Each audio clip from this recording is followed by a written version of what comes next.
Last week we looked at the first prophecy of Haggai and the people's favorable response to it in chapter 1. Now we look at his second prophecy, Haggai chapter 2, verses 1 to 10.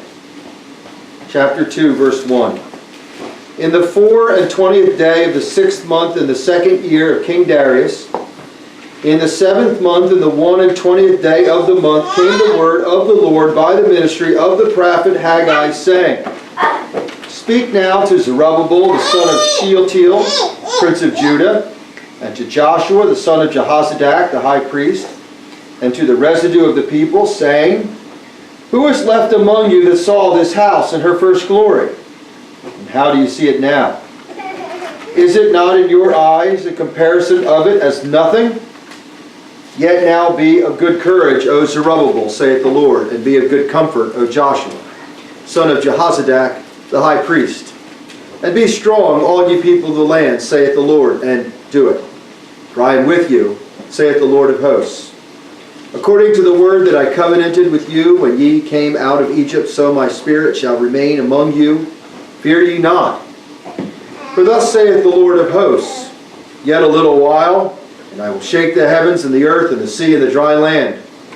And I will move all nations, and the desire of all nations shall come. And I will fill this house with glory, saith the Lord of hosts. The silver is mine, and the gold is mine, saith the Lord of hosts. The glory of this last house shall be greater than the first, saith the Lord of hosts. And in this place will I give peace, saith the Lord of hosts. Title of our message this morning, Haggai chapter 2, verses 1 to 10, the second prophecy of Haggai.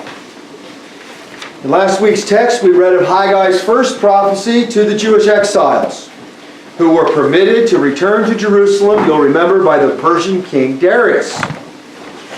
King Darius had encouraged the Jews even to rebuild the temple. Unfortunately, the Jewish exiles were slow to make repairs to the temple.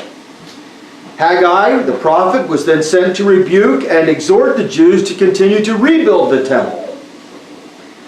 Haggai rebukes them for giving their whole attention to caring for their own houses in chapter 1, while showing little concern for the state of the temple.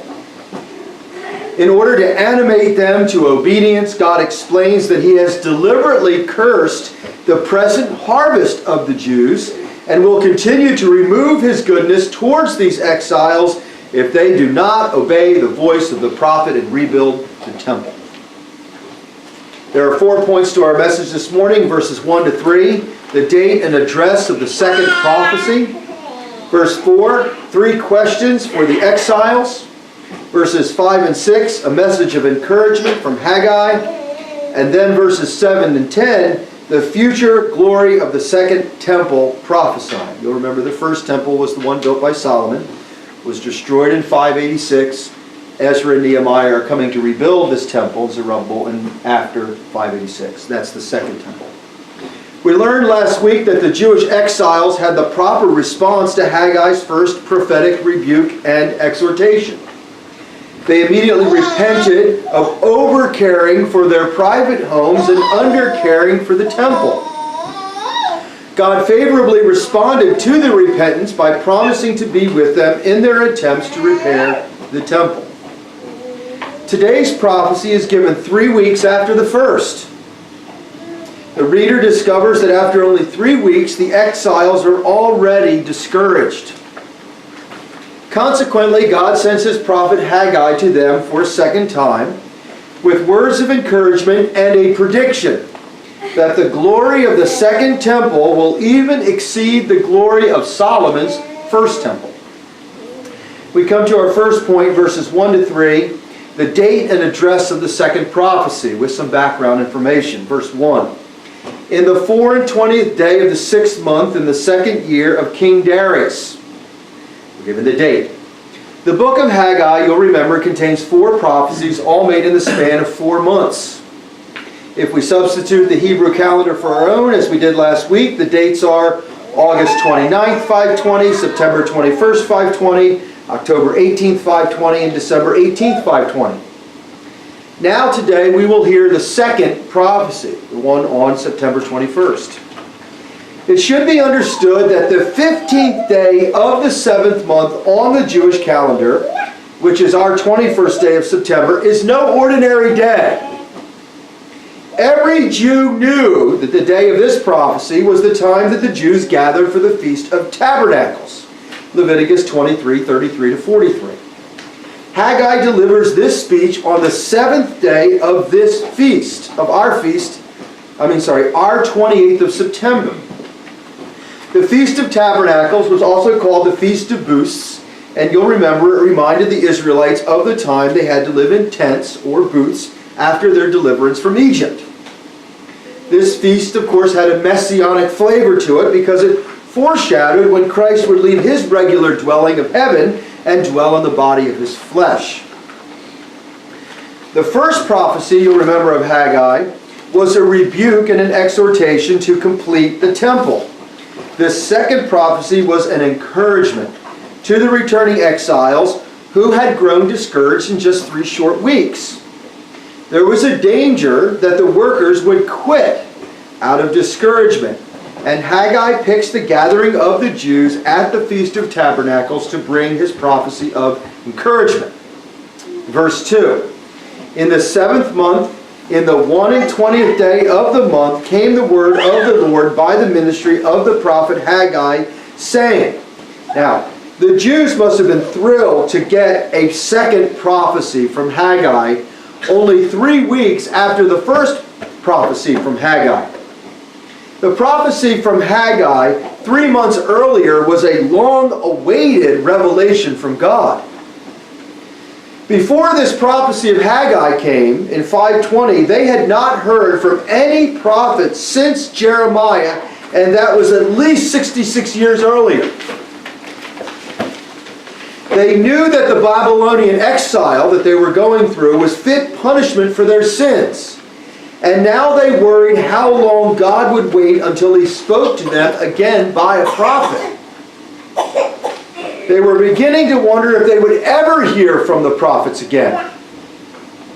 After a very long wait to hear from God, the prophet Haggai appeared now with a new revelation. Because, of course, the Jews had responded so well to the first prophecy of Haggai, God will now, after only 3 short weeks, favor them with a second prophecy. Verse 3. Speak now to Zerubbabel, the son of Shealtiel, prince of Judah, and to Joshua, the son of Jehozadak, the high priest, and to the residue of the people, saying. The first prophecy, you'll remember, was given only to Zerubbabel and Joshua, but now we're being told that not only given to these two, who are called the 2 sons of oil, and the residue, or the remnant of Jews from Babylon, will also hear. This will be a word of encouragement to the church, state, and the people. God intends to aid them, he's about to say, in the building of the temple, and wants them to know that he is with them, and that their work is going to be a great success. Verse 4. All right, we come to our second point, which is verse 4. 3 questions for the exile. Here's the questions. Who is left among you that saw this house in her first glory? And how do you see it now? Is it not in your eyes in comparison of it as nothing?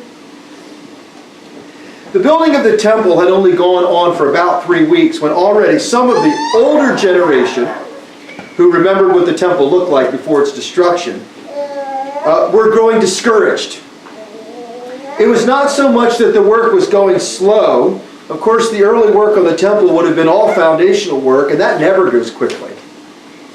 What troubled some of the older Jews was that they knew very well that the prophets Isaiah, Jeremiah, and Ezekiel had all prophesied that the second temple would be even more glorious than the first temple. When we consider that the first temple was built by and housed Solomon, the wealthiest, wisest man in the world, it now seemed impossible to these exiles that the glory of Solomon's temple could ever be surpassed by the second temple. As the work began, the older men, who I said had seen the temple in its glory before its destruction in 586, now grew skeptical. As they observed the work being done, they knew that architecturally it could never come close to resembling the first temple in all its glory.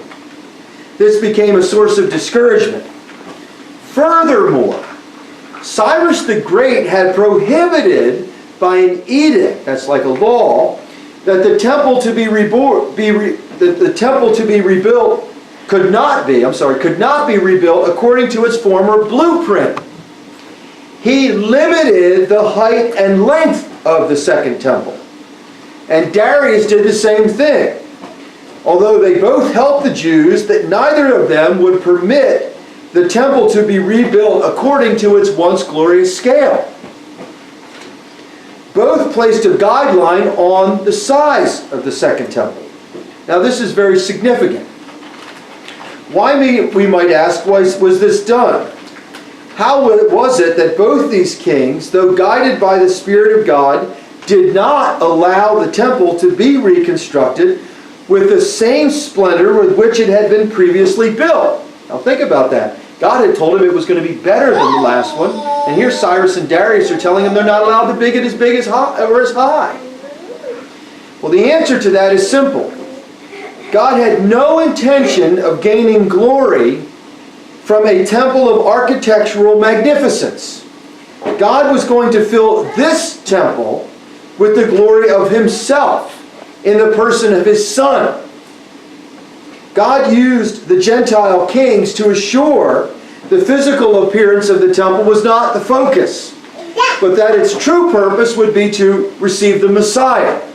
In other words, he says there's going to be more glory in the second temple. The people think, oh, it's going to have even more gold and be more beautiful than Solomon's temple. And he's saying, no, it's not going to be more beautiful because it's going to have more gold than the first temple. It's going to be more glorified because it's going to house my Son. See, that's how the second temple is going to be more glorified than the first temple. Even if the Jews succeeded to building the temple with all the gold and silver of its former glory, the service of worship would still fall short of the worship in the first temple. After all, the first temple had the sacred fire, but not the second temple. The first temple had the glory cloud, or the presence of God in the cloud, but not the second. The first temple had the Ark of the Covenant and the cherubim, but this was lost in the Babylonian captivity. The first temple had the Urim and the Thummim, which were used by the priests for determining the very will of God, but not the second temple. Lastly, they were about to be denied any prophet or prophecy after Malachi for almost 450 years until the coming of Christ. So how, they thought, could the second temple ever rival the first? If it couldn't rival it in appearance, and it couldn't rival it in what they could do in worship. Verses 5 and 6, our third point. A message of encouragement from Haggai. Verse 5. Yet, now be of good courage, O Zerubbabel, saith the Lord, and be of good comfort, O Joshua, son of Jehozadak, the high priest, and be strong, all ye people of the land, saith the Lord, and do it. For I am with you, saith the Lord of hosts. Haggai is now sent to bring encouragement to all those who were discouraged and doubting that God's prophecies of a more glorious second temple would ever be fulfilled. In this verse we see a threefold repetition of three phrases of encouragement. Haggai encourages the people to strengthen themselves with the phrases, be of good courage, be of good comfort, and be strong. Of course, it does no good to tell the weak, the elderly, and the discouraged to be strong unless some hope can be given to these people to assure them that their work will actually pay off. Haggai does not call on the people here to rely on their own strength, but provides them with the strength of a promise from God. Haggai tells the people to gain strength and courage because the Lord is with them, and told them he would do it. God is going to strengthen them by making his presence in the form of his Spirit available to the builders. They must not rely upon their sight to determine their progress, but must continue to build with the knowledge that in some unknown manner, God is going to magnify their modest work into a glorious purpose which will make the glory of the second temple outshine the first. You don't know how it's going to outshine the first, but it's going to. Keep building. Verse 6. According to the word that I covenanted with you, when he came out of Egypt, so my spirit shall remain among you. Fear you not. Haggai wants to give these people some assurance that God intends to fulfill his promises, especially those he made through the prophets, promising a glorious second temple. In order to do this, Haggai refers to a promise or a covenant that the Jews knew very well. When Israel was departing the land of Egypt, God promised them that he would always be of immediate help to those who called upon his name with a clear conscience. And he confirmed this with a covenant.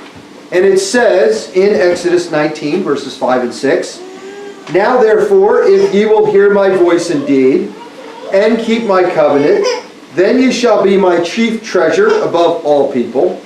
Though all the earth be mine, ye shall be unto me also a kingdom of priests and a holy nation. So, now, through the prophet Haggai, God renews this covenant promise to be with them in the same manner he was with his people during the Exodus. They are not to fear that their efforts are going to fall short, for God intends to be the cause of their success.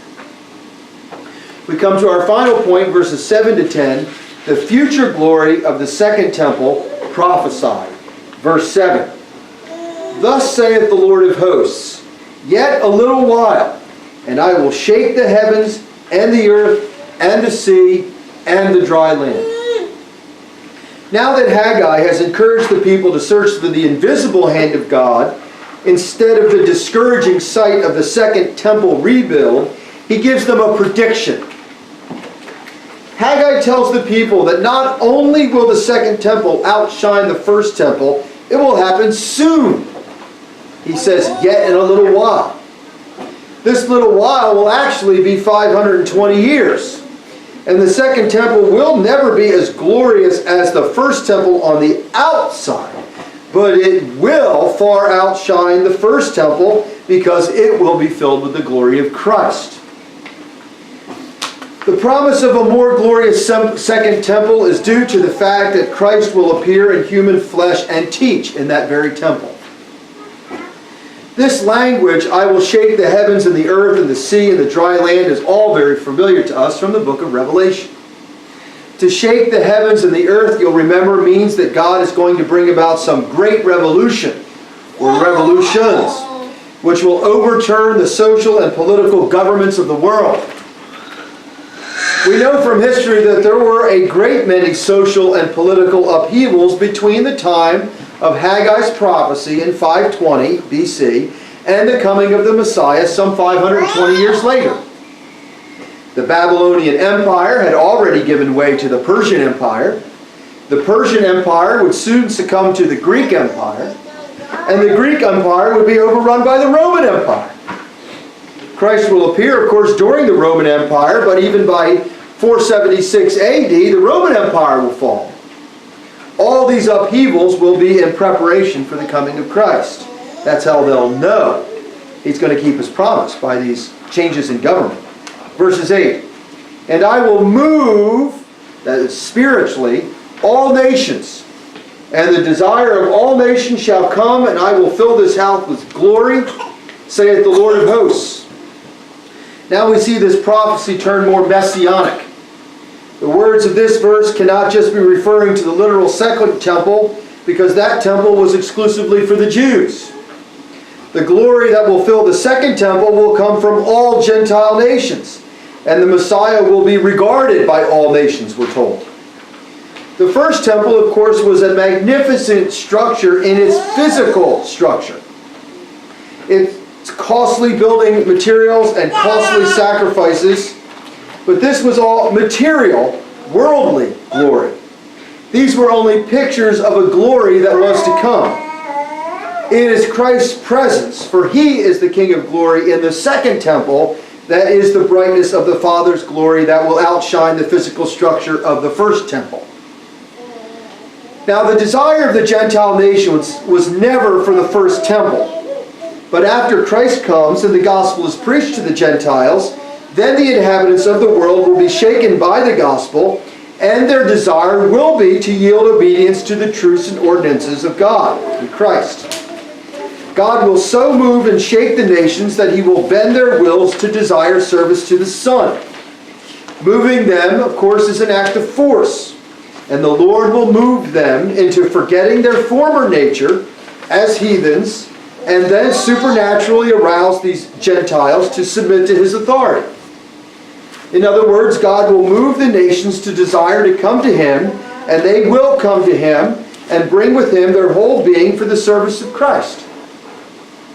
This verse presents us with a prophecy called a double fulfillment, in which there is an immediate fulfillment of this prophecy in the gospel age, when the Gentiles would now be included in God's plan of eternal salvation, but also a second and fuller fulfillment during the millennial reign of Christ. Verse 9. The silver is mine, and the gold is mine, saith the Lord of hosts. Now the prophecy returns to address the complaints of the older generation who had busied themselves with complaining about the physical attractiveness of the second temple. It is true, admits Haggai, that Solomon's temple was more richly adorned with silver and gold than the second temple will ever be. But God, through the prophet Haggai, responds to this by reminding them that he could easily command and move the wills of the inhabitants of the earth to restore the second temple to the rich splendor of the first.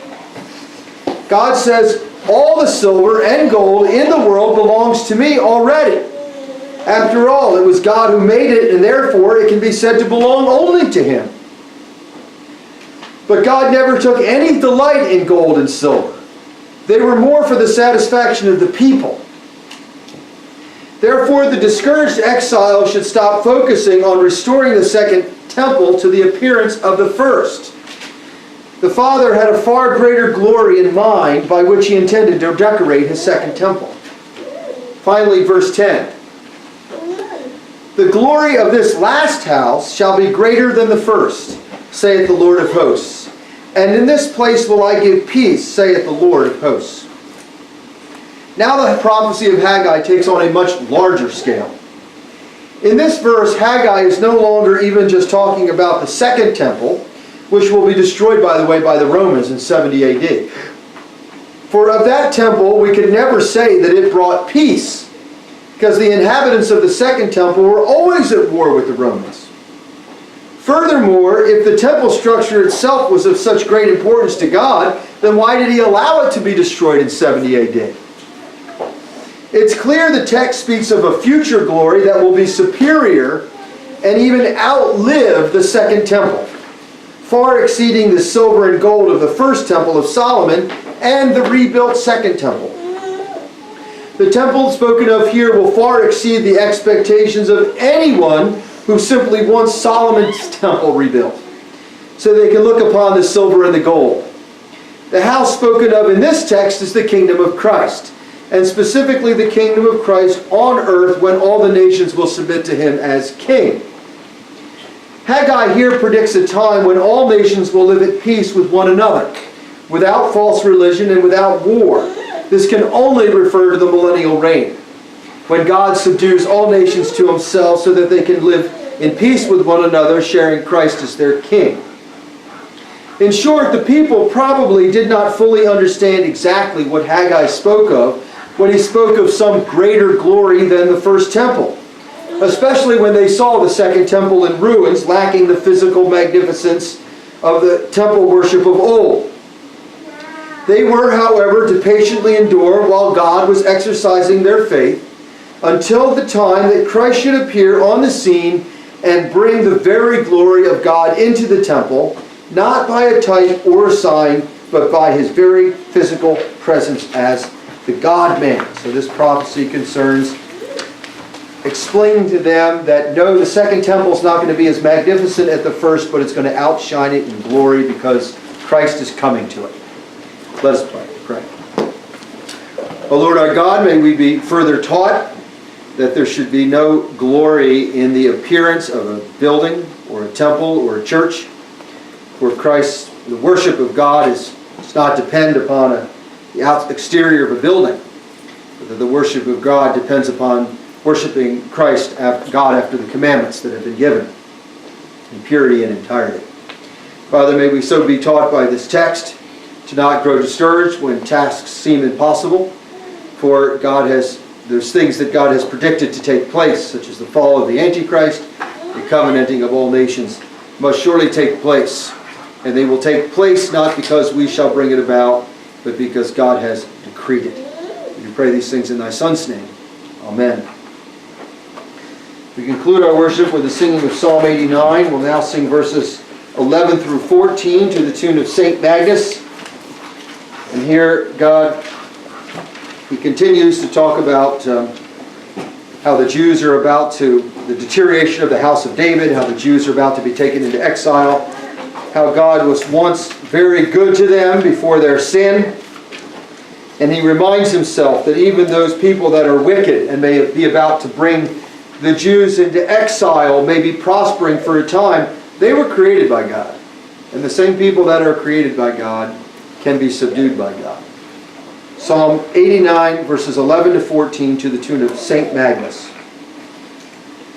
The heavens are thine now for thine own, the earth dost also take, the world and fullness of the same, thy power did found and made. The north and south from thee alone their first beginning had. Both Tabor Mount and Hermon Hill shall in thy name be glad. Thou hast an arm that's full of power, thy hand is great in might, and thy right hand exceedingly exalted is in might. Justice and judgment of thy throne are made the dwelling place. Mercy accompanied with truth shall go before thy face. The Lord Jesus Christ be with thy spirit. Grace be with you. Amen.